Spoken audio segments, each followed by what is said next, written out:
الحق من ربك فلا تكن من الممترين.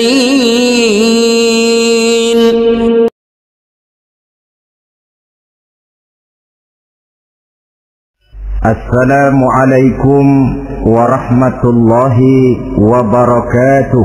Waalaikumsalam warahmatullahi wabarakatuh. Bismillahirrahmanirrahim. Alhamdulillahi rabbil alamin. Wassalatu wassalamu ala ashrafil anbiya'i wal mursalin, Sayyidina wa maulana Muhammadin wa ala alihi wa sahbihi ajma'in, amma ba'du. Saudara-saudara hadirin ma'asyiral muslimin rahimakumullah. Salah satu dari rukun iman yang 6 mengajarkan kepada kita untuk beriman dengan adanya hari akhirat. Hari yang dimulai dengan kehancuran alam ini, yang dalam istilah kerennya disebut the last day of the world, di mana air laut tumpah ke darat, planet-planet bertabrakan, gunung meletus, bumi gempa, lalu semua yang bernama hidup mati. Terjadilah kebangkitan setelah mati itu dalam kehidupan yang disebut kehidupan akhirat. Pada kehidupan akhirat itu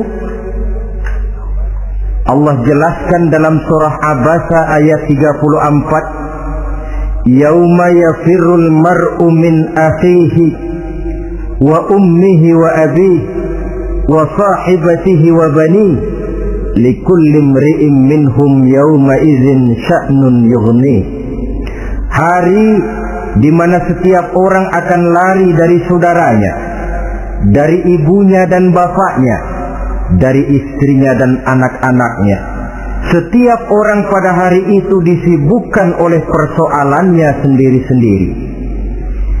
Sehingga sangat boleh jadi hari itu orang tua tidak lagi sempat memikirkan anaknya.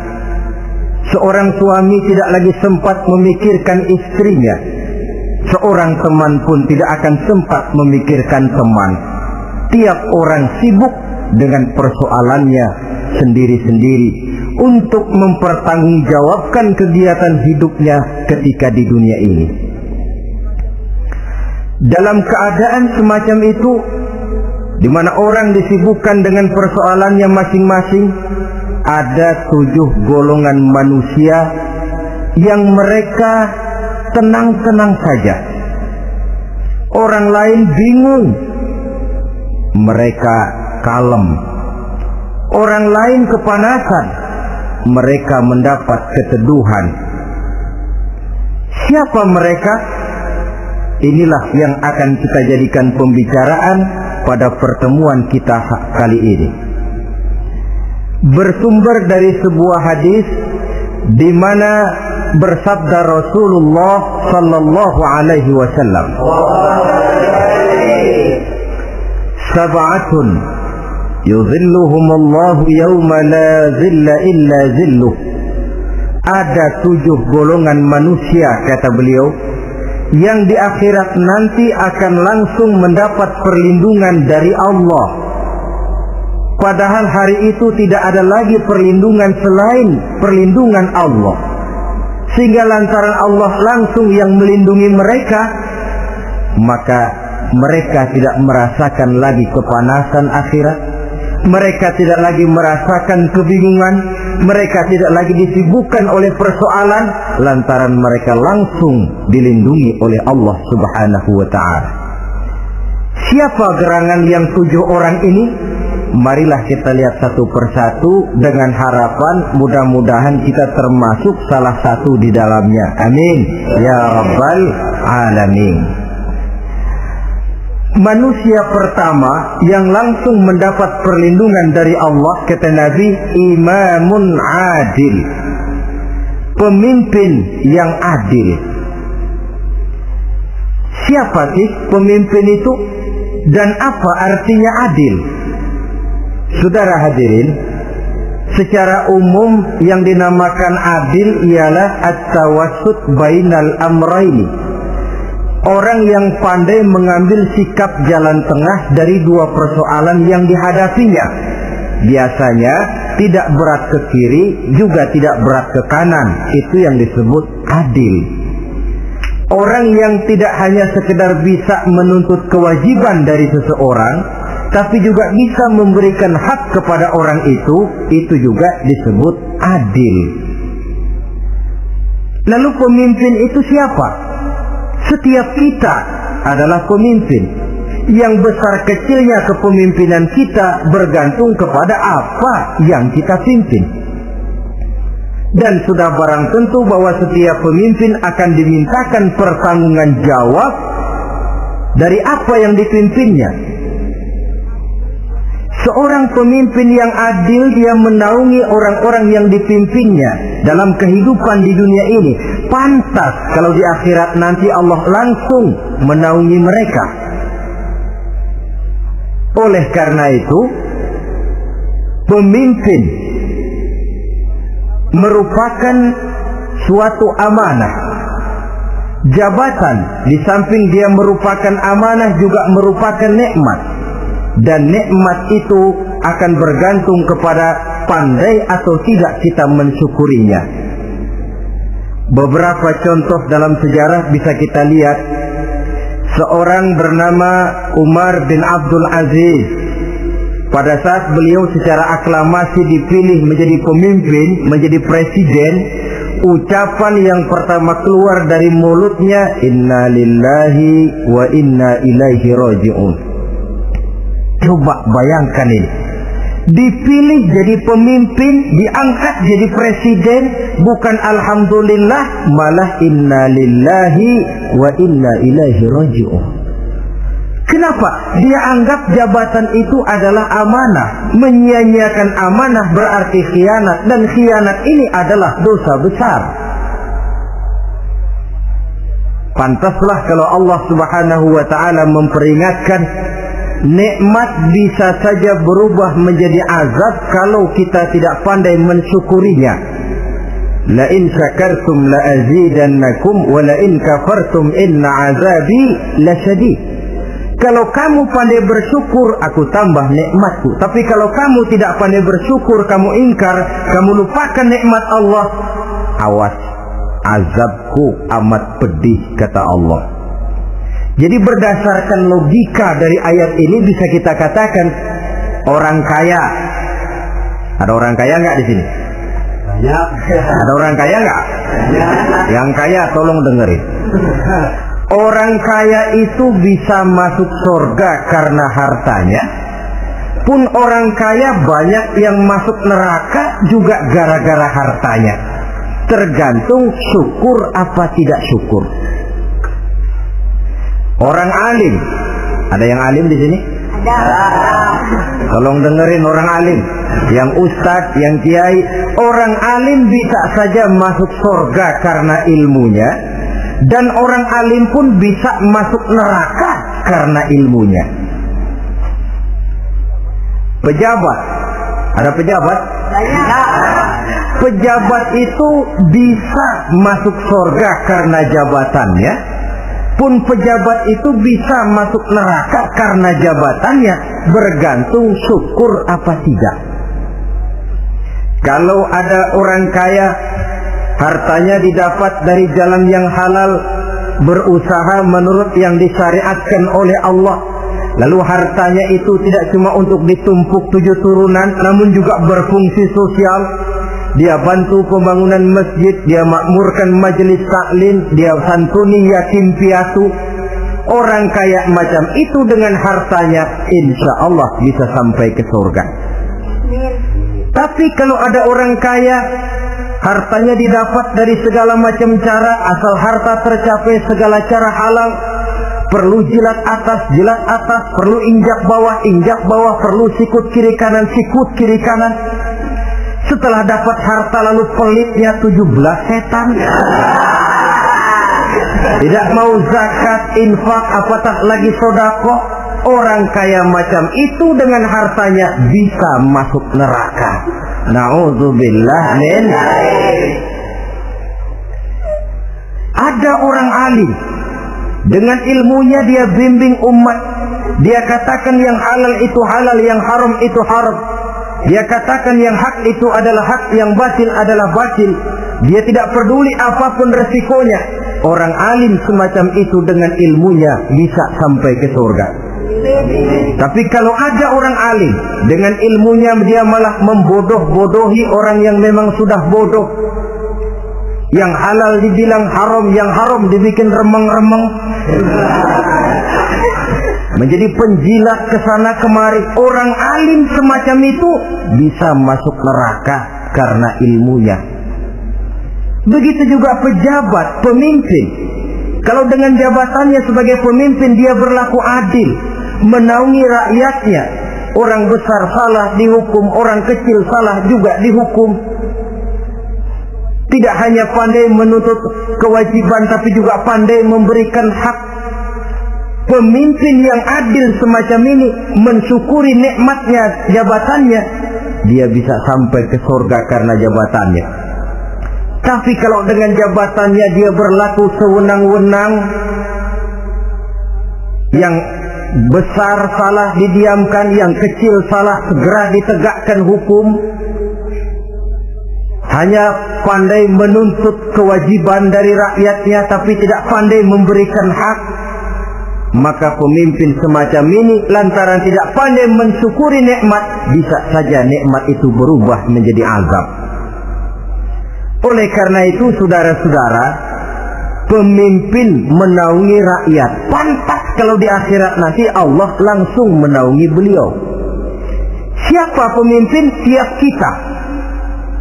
Bapak pemimpin di rumah tangganya, ibu pemimpin bagi anak-anaknya, Pak Lurah memimpin di kelurahannya, Pak Camat memimpin di kecamatannya, pemuda pemimpin bagi dirinya sendiri, akan dimintakan pertanggungan jawab.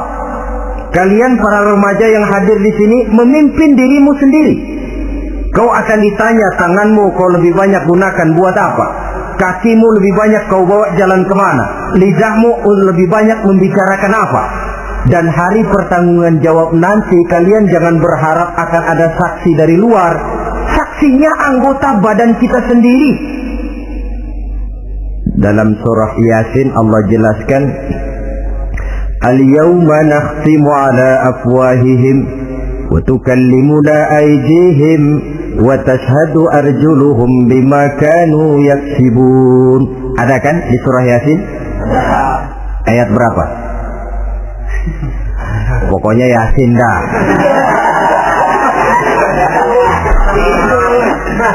Daripada repot-repot, pokoknya Yasin gitu aja biar urusan lancar. Al-yawma nakhtimu ala afwahihim. Pada hari itu kami kunci mulut mereka. Jadi tidak pandai lagi mulut ini bicara. Wa tukallimuna aydihim, tangan-tangan mereka yang akan bicara kepada kami. Wa tashhadu arjuluhum, kaki mereka akan memberikan kesaksian bima kanu yaksibun, terhadap apa saja yang telah pernah mereka lakukan dalam kehidupan di dunia ini. Hari pertanggungan jawab. Oleh karena itu kalau kita memimpin diri sendiri, berlakulah adil kepada diri sendiri.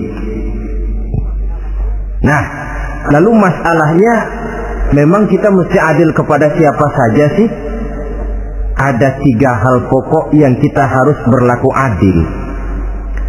Pertama, adil kepada Allah. Yang kedua, adil kepada sesama makhluk. Dan yang ketiga, adil kepada diri sendiri. Adil kepada Allah artinya apa? Mendahulukan hak Allah daripada kepentingan pribadi. Kalau sudah datang waktu sholat asar misalnya, walaupun sedang enaknya latihan voli, berhentilah dulu sebentar. Sholat kita adil kepada Allah. Adil kenapa? Dalam contohnya dengan sholat misalnya, Sholat itu kan sehari semalam 5 waktu yang wajib. Betul apa betul? 5 waktu. Lah sholat itu kalau sholat bagus taruhlah 7 menit. Kalau sholatnya itu kilat 4 menit. Ada lagi yang kilat khusus, nggak pakai perangko, 2 menit barangkali selesai. Taruhlah 5 menit kita ambil yang bagus. Kalau 5 waktu kali 5 menit kan cuma 25 menit. Sementara Allah memberikan kita hidup ini 24 jam sehari semalam. Cuma 25 menit diminta untuk ibadah kepadanya. Tidak sanggupkah kita berlaku adil?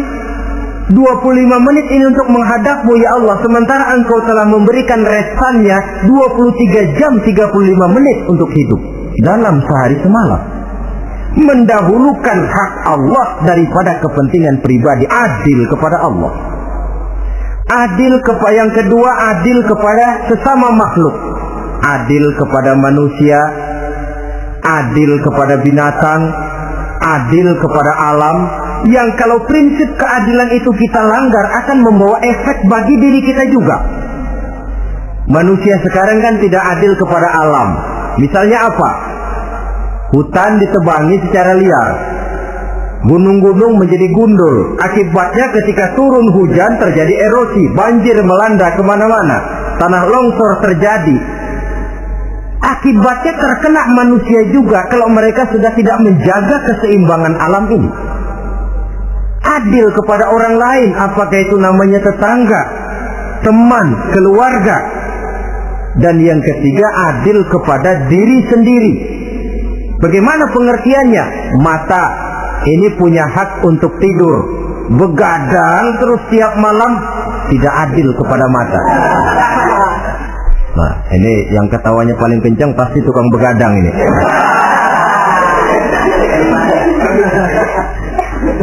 Perut ini punya hak untuk tidur, puasa saja siang malam, mengurangi hak perut. Adil kepada diri sendiri.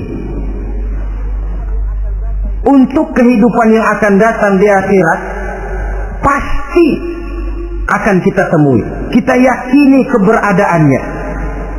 Yang oleh karena itu, kalau kebetulan kita ini adalah pemimpin, sekurang-kurangnya pemimpin bagi diri sendiri, marilah kita berusaha menjadi pemimpin yang adil. Supaya nanti di akhirat, Allah Subhanahu wa ta'ala memberikan perlindungan langsung kepada kita. Amin ya rabbal alamin. Ini yang pertama. Lalu yang kedua, orang yang akan langsung mendapat perlindungan dari Allah, syab nasha'a fi ibadatillah. Orang muda yang tekun beribadah kepada Allah. Anak muda yang rajin ibadah. Kenapa kok Nabi bilang anak muda, bukan orang tua? Apa orang tua yang rajin ibadah Allah nggak senang? Tentu Allah senang. Cuma Allah lebih senang lagi kalau ada anak muda yang rajin ibadah. Sebab apa? Kondisi psikologis.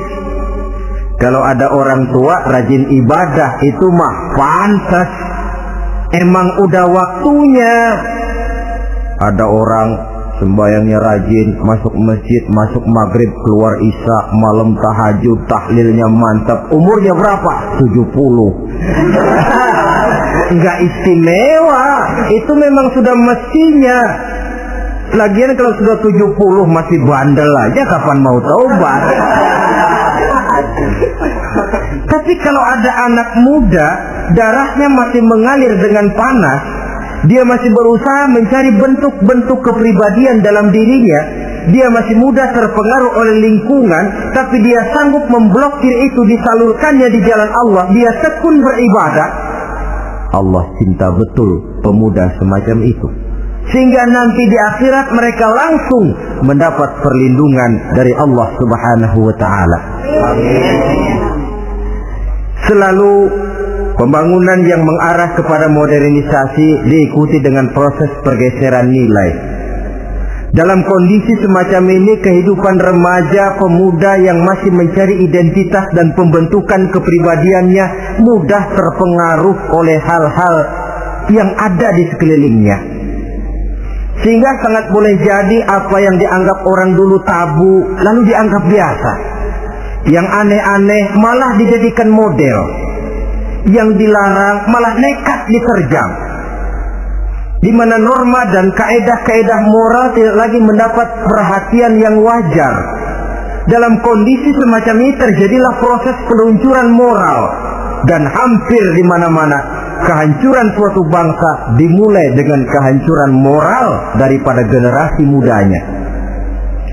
Oleh karena itu, pemuda yang tekun ibadah ini sangat positif dampaknya dalam kerangka pembangunan umat.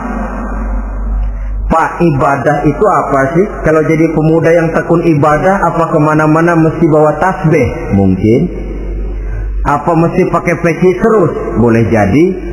Apa kemana-mana mesti pakai kain sarung? Ya tidak juga. Ibadah kan artiannya luas. Segala perbuatan yang diperintah dan karenanya bertujuan mencapai ridho Allah, itu bernama ibadah. Kalian remaja berangkat menuntut ilmu, pergi pagi pulang siang, membekali diri menuntut ilmu, itu ibadah. Kalian pulang ke rumah, ibu bapak memerintah taat kepada orang tua, ibadah. Membersihkan lingkungan, ibadah. Bahkan jaga di waktu malam pun, kalau untuk dengan niat bismillah, saya jaga malam ini untuk ketenangan rakyat supaya mereka tekun dan tenang melaksanakan ibadah, itu tercatat sebagai amal soleh yang bernilai ibadah. Jadi tidak cuma sekedar sujud, tidak cuma sekedar baca Quran, seluruh aspek kehidupan manusia yang diperintah Allah dan yang bertujuan mencari ridho Allah itu bernilai ibadah. Pemuda yang tekun melaksanakan ibadah kepada Allah, apalagi terutama adik-adik remaja yang hadir pada kesempatan ini, masa muda itu masa yang paling indah memang. Sampai orang Kulon bilang, there is not delightful memorize. Ya, barat itu kan Kulon. Saya lebih senang pakai orang Kulon saja. There is not delightful memorize and then the youth moment. Bahwa tidak ada masa yang lebih indah selain masa muda. Tapi masa muda yang katanya indah itu sebentar. Sebentar sekali. Kalau kita tidak pandai memanfaatkannya dengan sebaik-baiknya, boleh jadi dia akan hilang tanpa sesuatu yang ada artinya buat hari depan. Dan hari depan itu sebagian besar ditentukan oleh masa muda sekarang ini. Karena itu kepada yang muda saya berpesan, pergunakanlah masa muda itu dalam ketekunan beribadah kepada Allah. Ibadah dalam artian yang seluas-luasnya. Jangan seperti pepatah orang, kelapa muda katanya kupas-kupasin, kelapa tua tinggal batoknya. Selagi muda puas-puasin, udah tua tinggal bongkoknya. Iyalah, kalau dipuas-puasin dalam arti yang positif, boleh. Mumpung masih muda, puas-puasin nuntut ilmu. Mumpung masih muda, puas-puasin ibadah. Mumpung masih muda, puas-puasin berbakti kepada kedua orang tua. Puas-puasin dalam artian yang positif, tentu saja bagus. Tapi kalau puas-puasin dalam arti menghambur umur untuk sesuatu yang mubazir, bergadang di pinggir-pinggir jalan, lalu mulai berkenalan dengan morfin, narkotik, ganja, terperangkap oleh budaya-budaya modern yang menyesatkan, terpancing oleh model-model baru yang kelihatannya menarik tapi sebenarnya tidak bermanfaat. Entah pada akhirnya akan mendatangkan penyesalan kepada kita saja. Coba, belakangan ini saya dengar di Jakarta akan ada satu festival yang disebut Festival Ngeceng.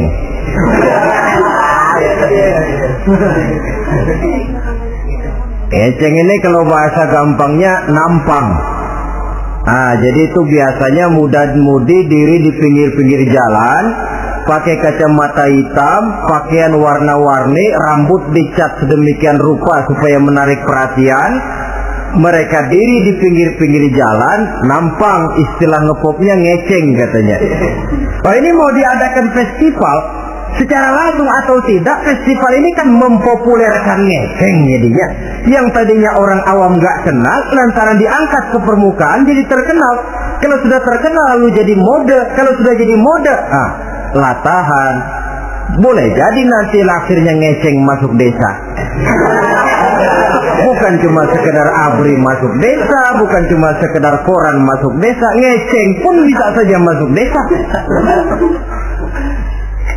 Banyak saluran-saluran positif yang sesuai dengan kreativitas jiwa remaja, ketimbang mengadakan sesuatu yang tidak ada manfaatnya, ketimbang menghabiskan umur untuk sesuatu urusan yang mubazir. Sedangkan umur bukan jatah gratis tanpa batas waktu. Ada pertanggungan jawab. Umurmu kau habiskan di mana? Masa mudamu kau selesaikan di mana? Itu akan dimintakan pertanggungan jawab. Nah, pemuda yang tekun ibadah kepada Allah, dampak positifnya apa? Dia punya sandaran vertikal kepada Allah. Jiwanya besar, jiwanya mandiri. Dan ini yang kita perlukan, pemuda yang siap jadi pelopor, bukan pengekor. Pemuda yang sanggup mandiri dan bukan membanggakan keturunan leluhurnya. Kata pepatah, wa khairun nasi zu syarafin qadimin aqama li nafsihi syarafan jadida, wa syarrun nasi zu khumulin idza fakhartahum zakarul jaduda. Generasi yang baik adalah generasi yang punya kejayaan masa lalu, dan buat mereka sendiri mereka mampu mendirikan kejayaan yang baru.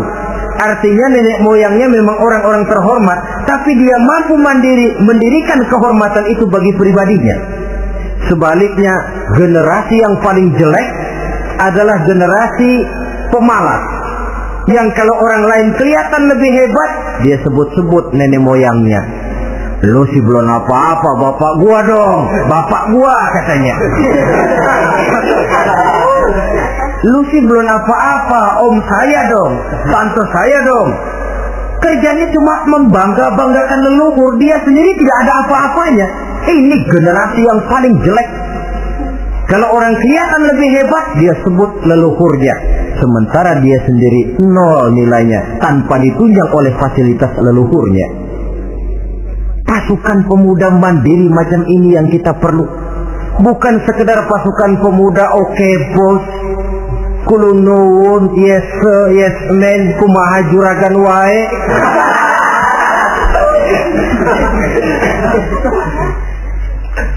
Dan terus terang kita miskin dengan pemuda yang mandiri, yang punya kepribadian, yang berani berkata ya terhadap yang benar dan berani berkata tidak terhadap yang tidak benar. Dari mana ini didapat? Sandaran vertikal dalam bentuk ibadah kepada Allah akan memantapkan jiwa, membersihkan hati, sehingga dia akan berfungsi seperti radar. Sandaran vertikalnya cuma kepada Allah. Inilah dampak positifnya.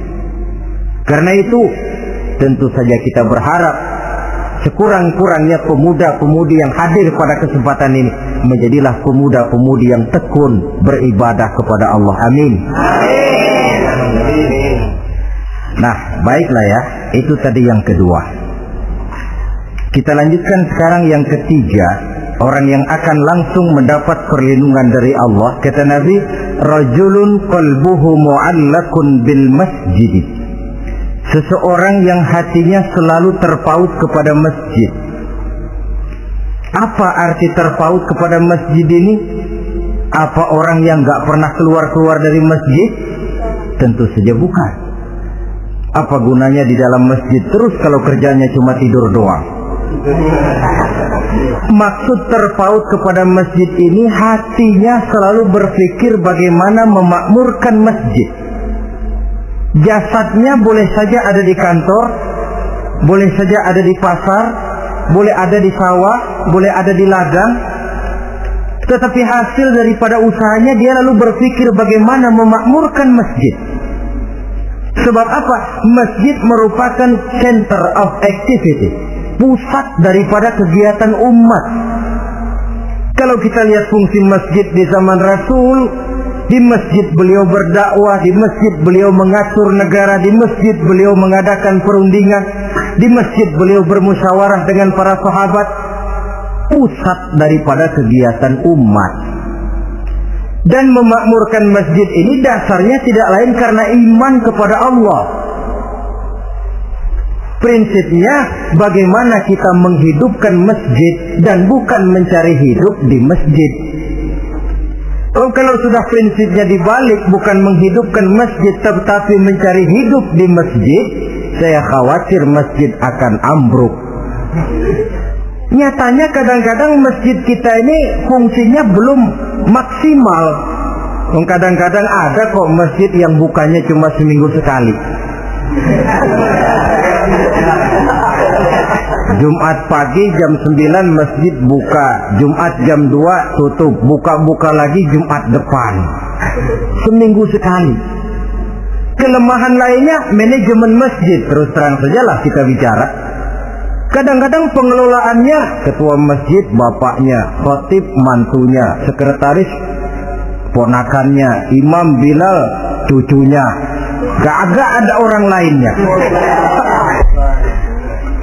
Ya kalau bagus kepengurusannya tidak apalah. Tapi kadang-kadang kelemahannya ialah bagaimana menciptakan manajemen masjid yang baik sehingga masjid bisa berfungsi sebagaimana fungsinya di zaman Rasulullah Sallallahu Alaihi Wasallam. Apalagi belakangan ini ada kecenderungan yang membuat kita optimis, gembira. Remaja, pemuda, pemudi mulai gemar datang ke masjid, berkumpul membentuk remaja masjid, remaja musola, mengadakan kegiatan majelis taklim yang mingguan, yang bulanan, aksi sosial, yang semuanya bermuara dari kehidupan masjid. Sesuatu yang menggembirakan.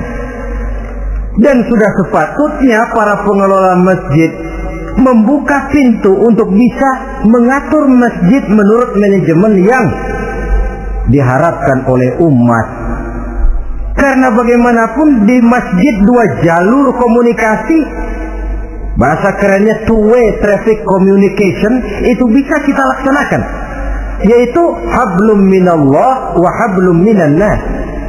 Berhubungan kepada Allah dan berhubungan kepada sesama manusia bisa terlaksana di masjid. Berhubungan dengan Allah jelas saja lewat sholat misalnya. Berhubungan dengan sesama manusia jelas saja lewat musyawarah, lewat majelis taklim, lewat kegiatan-kegiatan yang mensiarkan agama. Dan begitu selanjutnya. Saudara hadirin yang saya hormati, memakmurkan masjid sebagai rumah Allah. Sebab dalam hadis kursi Allah katakan, inna buyuti fil ardi al masajid wa inna zuwari fiha ummaruha. Rumahku di permukaan bumi adalah masjid-masjid, kata Allah. Dan orang-orang yang memakmurkan masjid, orang yang datang ke masjid adalah tetamuku. Kalau Allah memerintahkan kita menghormati tamu, tentu Allah lebih tahu bagaimana menghormati tamunya sendiri. Allah mengajarkan kita, hormatilah tamumu. Sekarang kita yang menjadi tamunya Allah dengan datang ke masjid, dengan memakmurkan masjid, Allah lebih tahu menghormati tamunya. Ini yang ketiga. Yang keempat, hadirin, orang yang langsung mendapat perlindungan dari Allah itu rajulani tahabba fillahi ijtama'a alaihi wa tafarraqa alaihi. Dua orang yang menjalin persaudaraan, yang bertemu dan berpisah karena Allah, bersaudara karena Allah. Bukan karena orang punya pangkat tinggi lalu kita temani, bukan karena orang kaya lalu kita dekati, tetapi karena Allah. Kau di jalan Allah, mari kau saudara saya. Kau keluar dari jalan Allah, maaf sajalah, bawalah dirimu sendiri, saya akan membawa diri saya. Lebih baik sendiri daripada berteman jahat. Berdua memang lebih baik daripada sendiri, tapi sendiri lebih baik daripada berteman jahat. Maksudnya apa ini? Sederhana dalam benci, sederhana dalam cinta. Ukurannya Allah. Al-Quran mengisyaratkan, wa asa an tuhibbu syai'an wa huwa syarrul lakum, wa asa an takrahu syai'an wa huwa khairul lakum. Sangat boleh jadi, kata Allah, kamu menyenangi sesuatu padahal akibatnya tidak baik bagi kamu. Dan sangat boleh jadi kamu membenci sesuatu padahal akibatnya baik bagi kamu. Nah, mari kita lihat. Kalau orang bersaudara cuma karena temannya itu punya pangkat tinggi, saya yakin kalau temannya pensiun, persaudaraannya akan selesai sampai di situ. Kalau kita mencari teman cuma karena dia kaya, satu saat dia jatuh bangkrut, jatuh miskin, persaudaraan akan selesai sampai di situ. Tapi kalau karena Allah yang bisa memisahkan kita apabila orang sudah keluar dari jalur yang diridhoi oleh Allah Subhanahu wa ta'ala. Oleh karena itu, kepada semua hadirin, mari menjalin persaudaraan dalam bentuk ideal yang diajarkan oleh Islam. Nilai persaudaraan yang diikat oleh akidah. Kalaupun harus benci, bencilah sederhana, tidak habis-habisan ngebenci orang. Kalaupun harus cinta, cintalah sederhana. Boleh jadi yang hari ini kita benci bukan main, besok kita senangi. Mungkin yang hari ini kita cintai mati-matian, besok sudah berubah menjadi yang kita benci. Sederhana saja, tidak usah berlebih-lebihan. Kalau nilai persaudaraan yang diajarkan ini bisa kita wujudkan, persaudaraan yang diikat dengan nilai akidah, maka dari persaudaraan semacam itu insya Allah kita bisa berbuat banyak untuk kepentingan diri, keluarga, masyarakat kita pada umumnya. Ini kelompok yang keempat. Orang kelima yang nanti langsung mendapat perlindungan Allah, rajulun da'athum ra'atun zatu mansibin wa jamalin ila nafsiha faqala inni akhafullaha rabbal alamin. Seorang laki-laki, kata Nabi, yang dipanggil oleh perempuan cantik. Laki-laki normal dipanggil oleh perempuan cantik. Untuk apa? Diajak melakukan perbuatan yang negatif. Tidak ada orang yang tahu. Tempatnya sepi. Apa yang terjadi? Orang ini berkata, inni akhafullaha rabbal alamin. Maaf saja, saya takut kepada Allah. Orang yang bermoral nanti di akhirat langsung dilindungi oleh Allah. Tidak mudah jatuh oleh bujuk rayu. Tidak mudah terpesona oleh wajah-wajah yang menggiurkan. Seperti dalam sejarah yang terkenal itu Nabi Yusuf alaihi salam. Kenal kan Nabi Yusuf? Nabi Yusuf itu bekerja di istana Kitfir. Kitfir ini punya istri namanya Zulaikha. Orangnya cantik. Diam-diam Zulaikha ini rupanya naksir sama Yusuf. Satu hari suaminya tidak ada di rumah, pintu dikunci-kunciin. Setelah pintu semua terkunci, dia panggil Nabi Yusuf, "Hai salah, Yusuf, sini." Kata Yusuf, "Mau ngapain?" "Pokoknya sini." "Iya, mau ngapain?" "Iya, kayak orang-orang, ngapain sih?"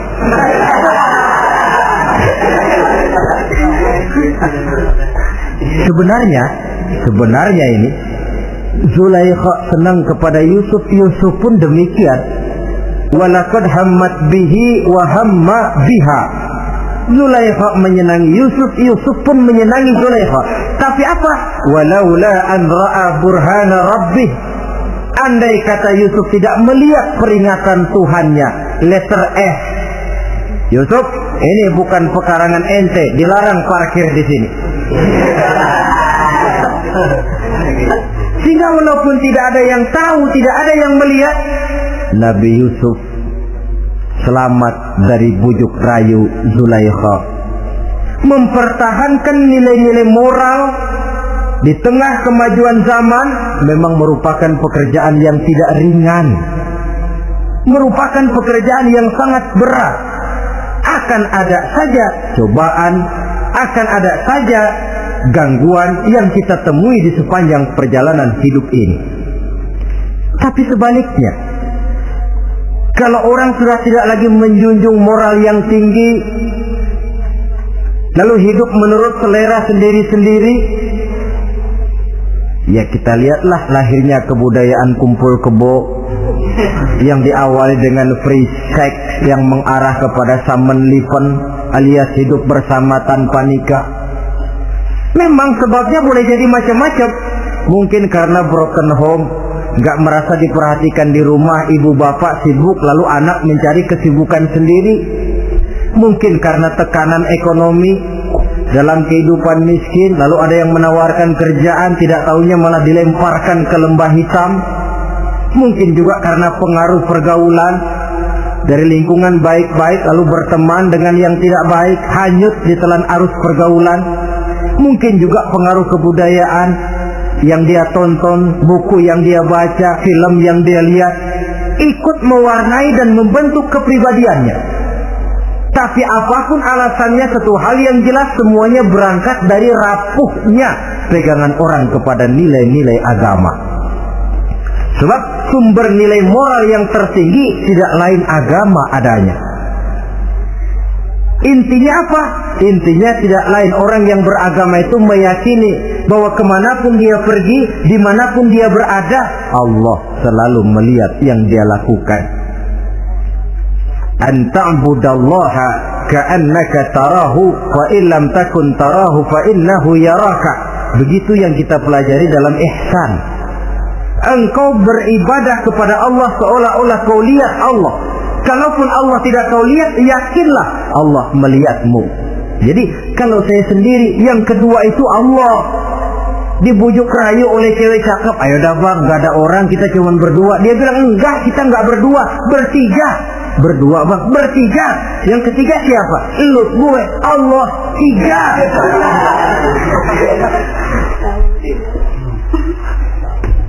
Di kantor mau korupsi, dia kasak kusuk, gerasak berusuk, cari apa yang seharusnya menjadi hak orang lain. Tidak ada yang lihat, tapi dia tidak sendiri. Saya berdua. Yang kedua, Allah. Merasakan kehadiran Allah dekat dalam hidup. Nilai moral semacam ini menyelamatkan masyarakat. Pantas kalau orang semacam ini di akhirat nanti langsung mendapat perlindungan dari Allah Subhanahu wa ta'ala. Karena itu terutama dari remaja yang hadir, sebenarnya yang paling mahal dalam hidupmu adalah harga dirimu. Kalau itu sudah terjual dan tergadai, apalagi yang bisa kau banggakan dalam hidup ini? Titel yang berenteng barangkali, harta yang banyak, mobil yang serba berkilat barangkali. Tidak akan banyak manfaatnya kalau sudah dimulai dengan kehancuran daripada harga diri. Tidak ada yang lebih mahal daripada harga diri. Jagalah itu baik-baik. Pelihara nilai-nilai moral. Makin pandai kau jaga diri, insya Allah makin mahal hargamu. Dalam pandangan manusia, lebih-lebih juga dalam pandangan Allah. Pantas kalau pepatah bilang, innamal umamul akhlaqu ma baqiyat, fa in zahabat humu akhlaquhum zahabu. Suatu bangsa akan tegak kalau dia masih punya nilai moral. Bila hancur moral itu, hancur jugalah ketegakan daripada bangsa itu sendiri. Ini yang kelima. Yang keenam, masih dua lagi. Orang keenam yang nanti akan langsung mendapat perlindungan dari Allah, rajulun zakarallaha khalian fafadat ainahu.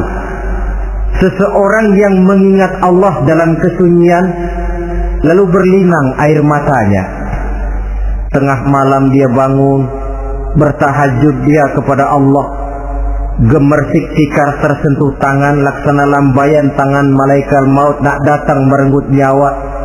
terbayang segala dosa dan kesalahan, tergambar semua kekeliruan yang dilakukan dalam hidup. Lalu air mata pun tanpa terasa berurai membasahi pipi. Orang yang mengingat Allah dalam kesunyian. Saudara, tidak ada orangnya itu yang tidak punya dosa. Coba saya mau tanya, yang kumpul di sini ada nggak orangnya yang nggak punya dosa? Tidak ada. Dan memang orang yang baik itu bukan orang yang tidak punya dosa. Sebab tidak ada orang yang tidak punya dosa. Orang yang baik adalah orang yang apabila dia melakukan dosa, dia segera sadar, dijadikannya itu sebagai pelajaran untuk tidak diulanginya lagi pada masa yang akan datang. Dengan kata lain, mengingat Allah dalam kesunyian itu artinya bertaubat. Ini kan anak muda sekarang nih, kalau diajak bicara taubat, taubat mah urusan 70 ke atas, Pak. Kita ini masih lama. Padahal masalah taubat bukan masalah tua. Masalah taubat adalah masalah dosa, dan masalah dosa adalah masalah manusia sejak dia akil balik sampai dengan kehidupannya yang sekarang. Sengaja atau tidak, besar atau kecil, ringan atau berat, tiap kita mesti mempunyai yang namanya dosa. Allah Maha penerima taubat sepanjang nafas belum sampai di kerongkongan. Jadi kalau nafas sudah sampai di tenggorokan, baru kita mau melaksanakan yang namanya taubat. Kasihlah itu.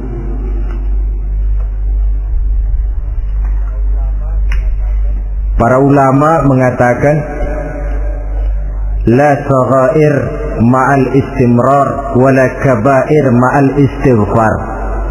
Tidak ada dosa kecil kalau ditumpuk terus, dan tidak ada dosa besar kalau diikuti dengan istighfar, permohonan ampun kepada Allah. Jadi jangan menganggap ini dosa kecil, ini dosa kecil, ditumpuk-tumpuk lah jadi gede juga.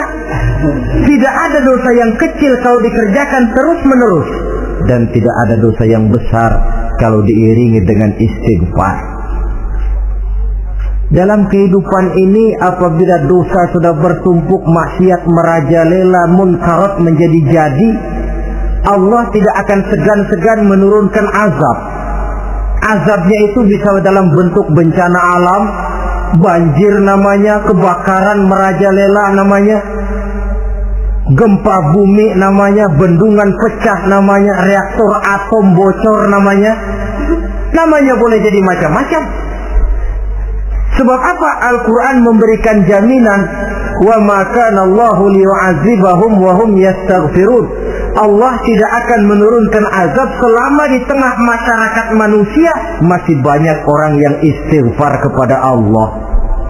Jadi hakikatnya kita ini berhutang jasa kepada orang yang rajin sujud, rajin mohon ampun kepada Allah. Lantaran mereka barangkali azab tidak diturunkan oleh Allah kalau melihat banyaknya sudah munkarat dan maksiat. Mengingat Allah dalam kesunyian, tengah malam, waktu yang mustajabah, terutama sepertiga malam yang akhir, situasinya lain. Gak percaya boleh coba, nyobakan gak bayar. Coba kalian bangun tengah malam, tahajud, kalian akan menemukan satu suasana yang lain daripada misalnya kalau kalian sembahyang zuhur tengah hari panas terik di tengah banyak orang. Hati bergetar. Segala kekeliruan yang pernah kita kerjakan lalu terbayang, dan air mata tanpa terasa, tanpa diundang bahkan berurai membasahi pipi. Ya Allah, alangkah nikmatnya suasana macam itu, menciptakan perasaan dekat dengan Allah, terwujud kedamaian batin. Dan ini yang banyak dicari orang sekarang, yang kadang-kadang karena terlalu ingin mencari kedamaian lalu keliru jalan. Yang bertapa di gua-gua katanya nyepi dari kehidupan manusia, memencilkan diri dengan cara-cara yang mereka atur sendiri. Tidak macam itu. Quran punya resep. Ala inna bi dzikrillahi tatmainnul qulub. Ketahuilah, dengan banyak mengingat Allah, hati menjadi tenang, jiwa menjadi lapang, pikiran menjadi damai. Ini resep Islam untuk mencapai ketenangan jiwa, mengingat Allah dalam kesunyian. Saudara hadirin yang saya hormati, ini aspek daripada ibadah.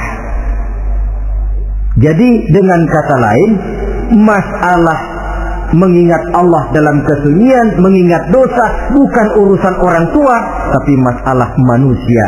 Siapapun adanya, sejak dia akil balik, mesti entah kecil besar, entah sedikit entah banyak, ada kesalahan yang dilakukannya.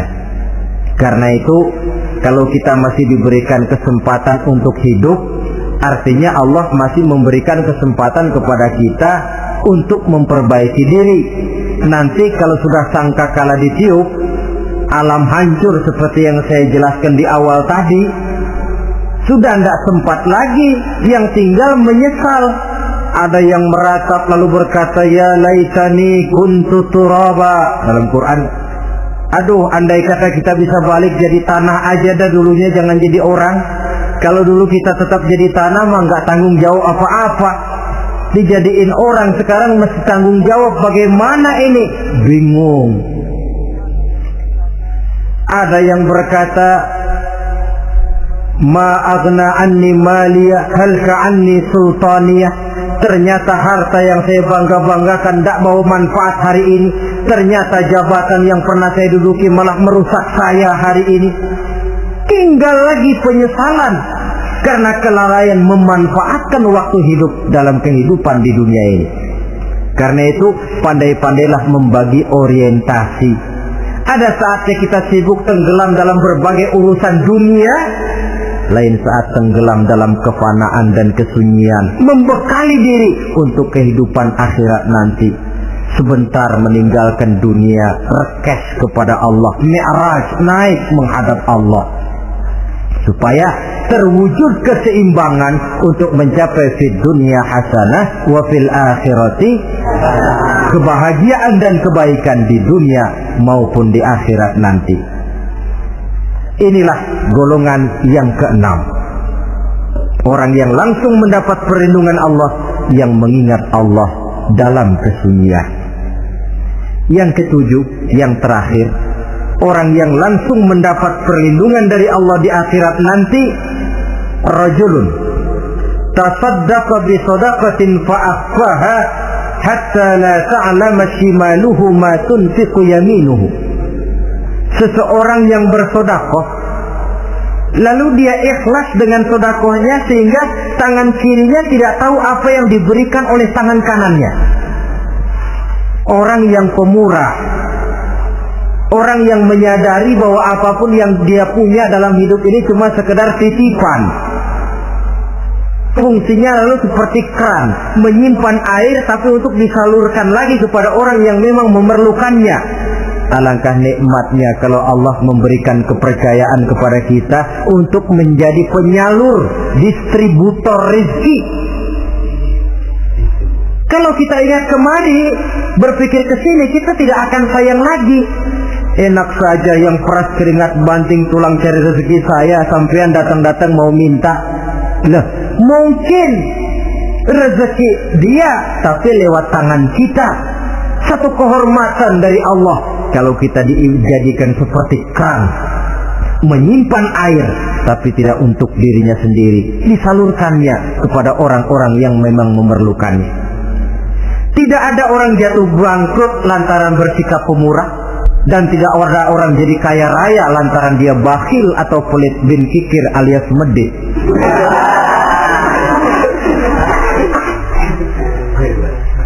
Dalam kitab Riyadhus Shalihin kita baca, tiap pagi ke alam ini turun dua malaikat. Cuma kita nggak tahu. Dua-duanya berdoa. Yang sebelah kanan berdoa, yang sebelah kiri berdoa. Kata yang sebelah kanan doanya tiap pagi ini. Kata yang malaikat yang satu dia berdoa, Allahumma a'ti munfiqan khalafa. Ya Allah, kepada orang-orang yang suka infak, kepada orang-orang yang suka memberi, kepada orang-orang yang pemurah, gantilah mereka dengan yang lebih baik dari apa yang telah mereka berikan. Lalu malaikat yang satu berdoa, Allahumma a'ti mumsikan talafa.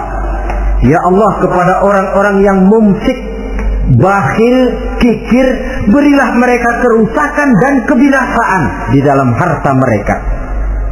Maka lihat sajalah, orang kaya tapi pelit, ada saja jalan yang kira-kira duitnya bakalan jadi keluar dan gak ada pahalanya.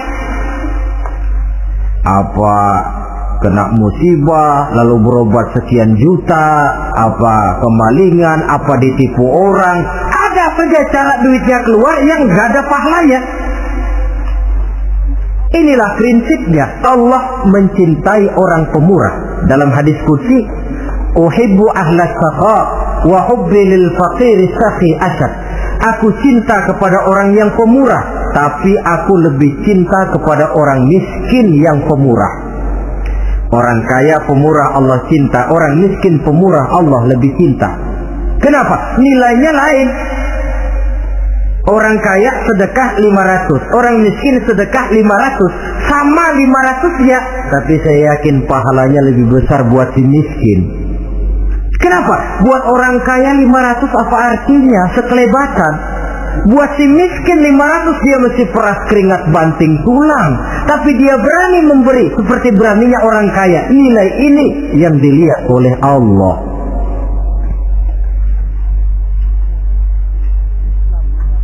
Islam mengakui hak milik pribadi, tapi harus berfungsi sosial. Di dalam harta yang kita miliki itu ada haknya masjid, ada haknya yatim, ada haknya madrasah. Dan Allah Subhanahu wa ta'ala bisa, saya katakan di awal tadi, merubah nikmat menjadi azab kalau kita tidak pandai mensyukurinya. Bersyukur kalau diberikan harta artinya mempergunakan harta itu sesuai dengan kehendak yang memberinya. Allah memberikan harta kepada kita. Apa yang Allah kehendaki? Supaya harta itu berfungsi sosial. Milik pribadi silakan, tapi berfungsi sosial dalam kehidupan. Kita terus terang saja, umat Islam ini bukan tidak punya potensi, tapi tidak pandai menginventarisir potensi. Apa tidak ada orang Islam yang kaya? Banyak. Yang belum banyak yang mau berbuat atas nama dan untuk kepentingan agamanya. Kalau buat pribadinya berani bukan main. Itulah yang sering diungkapkan orang, pembangunan pesantren terlunta, ya, asrama yatim piatu tidak terurus. Ada orang membangun masjid, meletakkan batu pertama sekaligus jadi batu terakhir. Setelah itu la yamutu wa la yahya, mau dibilang hidup tidak kelihatan geraknya, mau dibilang mati pun tidak ketahuan kuburannya.